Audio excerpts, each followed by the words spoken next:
সূর্য হলো সৌরজগতের সবথেকে বড় অবজেক্ট, আর এটা আমাদের সৌরজগতের 99.86% ভর দখল করে আছে। আমরা যদি পৃথিবীর সঙ্গে সূর্যের তুলনা করি তাহলে এর ব্যাস আমাদের পৃথিবীর থেকে 109 গুণ বেশি। সূর্যের ভিতরে পৃথিবীর মতো 13 লক্ষ গ্রহ প্রবেশ করতে পারবে এবং সূর্যের ভর পৃথিবীর তুলনায় 3,33,000 গুণ বেশি। কিন্তু আপনারা কি কখনো ভেবে দেখেছেন যে আমাদের সূর্য যদি পৃথিবীর থেকে ছোট হতো তাহলে কি হতো? এটা কি আদৌ সম্ভব?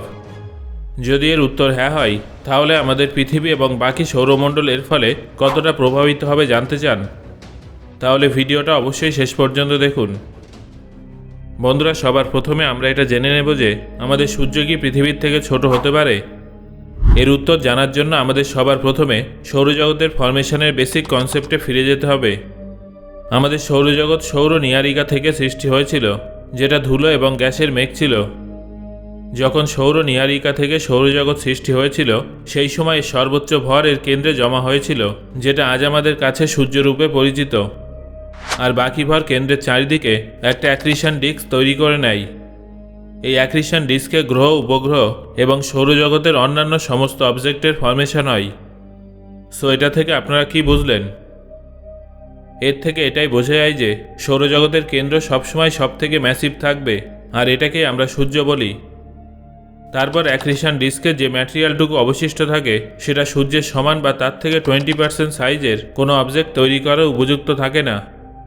এর মানে এটাই যে আমাদের সৌরজগতে সূর্যের থেকে বড় কোনো অবজেক্ট সৃষ্টি হওয়া সম্ভবই নয়। যে সমস্ত সৌরজগতের নক্ষত্র আকারে ছোট হয় সেই সমস্ত সৌরজগতের গ্রহের আকারও ছোট হয়ে থাকে। আমাদের ব্রহ্মাণ্ডে যে কোনো অবজেক্টের সাইজ গুরুত্বপূর্ণ প্রভাব সৃষ্টি করে। এই ব্রহ্মাণ্ডে অসংখ্য নক্ষত্র আছে, কিন্তু সেগুলোর কোনোটাই একরকম নয়। কিছু কিছু নক্ষত্র আমাদের সূর্যের থেকেও অনেক বড় হয়, আবার কিছু কিছু সূর্যের থেকেও অনেক ছোট হয়ে থাকে। এটা দেখা গেছে যে ব্রহ্মাণ্ডের সবথেকে বড় নক্ষত্রের রং নীল হয় এবং সবথেকে ছোট নক্ষত্রের রং লাল হয়ে থাকে। আমাদের সূর্য একটা সাদা নক্ষত্র। এটা খুব বেশি বড়ও নয়, আবার খুব বেশি ছোটও নয়। এখন প্রশ্নটা হলো এটাই যে ব্রহ্মাণ্ডে তাহলে কত ছোট নক্ষত্র থাকতে পারে এবং সেটা কি পৃথিবীর তুলনায় ছোট হতে পারে? বন্ধুরা, আজ পর্যন্ত আমরা এমন কোনো নক্ষত্রের উপস্থিতি সম্পর্কে তথ্য পাইনি যেটা আমাদের পৃথিবীর সমান অথবা তার থেকে ছোট। আজ পর্যন্ত আবিষ্কৃত সবথেকে ছোট নক্ষত্রটা হলো EB LM J055557AB।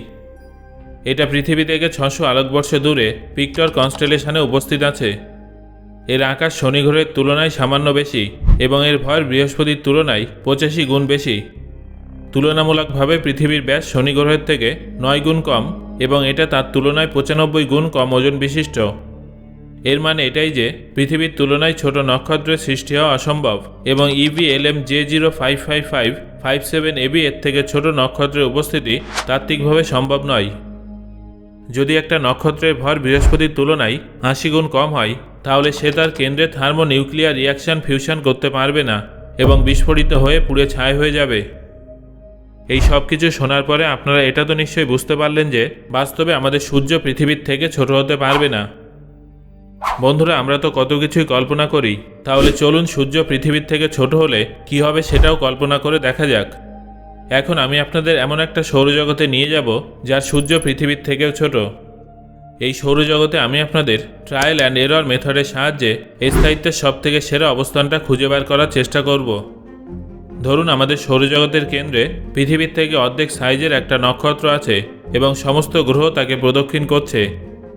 যে মুহূর্তে আমি এই পরিস্থিতিটার কথা চিন্তা করতে শুরু করব তখনই এই নক্ষত্রটা পুড়ে ছাই হয়ে যাবে আর সৌরজগৎ সূর্যহীন অবস্থায় থেকে যাবে। এর কারণ আমি আপনাদের একটু আগেই বললাম যে এত ছোট নক্ষত্র তার কেন্দ্রে থার্মোনিউক্লিয়ার রিয়াকশনের মাধ্যমে ফিউশন করতে পারবে না।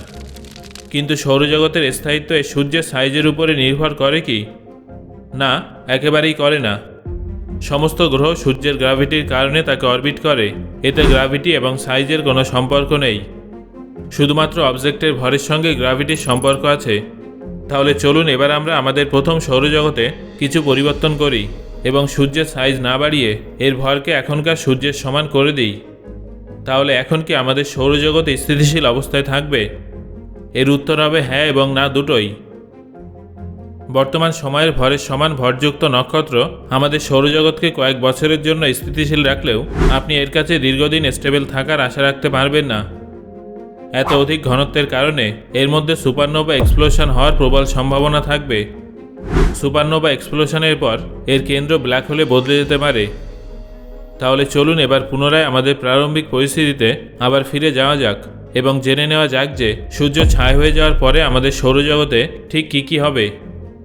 সৌরজগতের অবজেক্টগুলোকে যখন কোনো সেন্ট্রাল গ্র্যাভিটেশনাল ফোর্স ধরে রাখবে না, তখন এগুলো নিজেদের অরবিট ছেড়ে এদিক ওদিক ঘুরতে থাকবে আর রোগ প্ল্যানেটে পরিণত হবে। পৃথিবীতে আমাদের জীবিত থাকার সবথেকে বড় কারণ হলো আমাদের পৃথিবী গোল্ডিলক জোনে অবস্থিত। এখানকার তাপমাত্রা খুব বেশিও না, আবার খুব কমও না। যদি আমাদের পৃথিবী একটা রোগ প্ল্যানেটে পরিণত হয়, তাহলে তখন এটা আর গোল্ডিলক জোনে থাকবে না। রোগ প্ল্যানেট রূপে ঘুরতে থাকা পৃথিবীতে আমাদের পক্ষে বেঁচে থাকা অসম্ভব হবে। পৃথিবী যদি একটা রোগ প্ল্যানেটে পরিণত হয়, তাহলে এখানকার তাপমাত্রা অনেক কমে যাবে এবং সমগ্র পৃথিবী বরফের পুরো স্তরে ঢেকে যাবে। পৃথিবীর মহাসাগরগুলোও বরফে ঢেকে যাবে এবং এই পৃথিবীতে শুধুমাত্র তারাই জীবিত থাকবে যারা জমে থাকা সমুদ্রের নিচে উপস্থিত ঠান্ডা জলে জীবন ধারণ করতে পারবে অথবা আন্ডারগ্রাউন্ড চেম্বারে জীবন কাটাতে পারবে। আমরা যদি আন্ডারগ্রাউন্ড চেম্বার তৈরি করতে সফল হই, তাহলে হয়তো আমরা কিছুদিনের জন্য নিজেদের রক্ষা করতে পারব, কিন্তু আমার মনে হয় না আমরা খুব বেশি দিন সেখানে বদ্ধ অবস্থায় বেঁচে থাকতে পারব, কারণ সেখানে আমরা খাবার এবং জল কিছুই পাবো না। সো বন্ধুরা, এই ভিডিওটা আপনার কেমন লাগলো সেটা অবশ্যই আমাকে কমেন্ট করে জানান।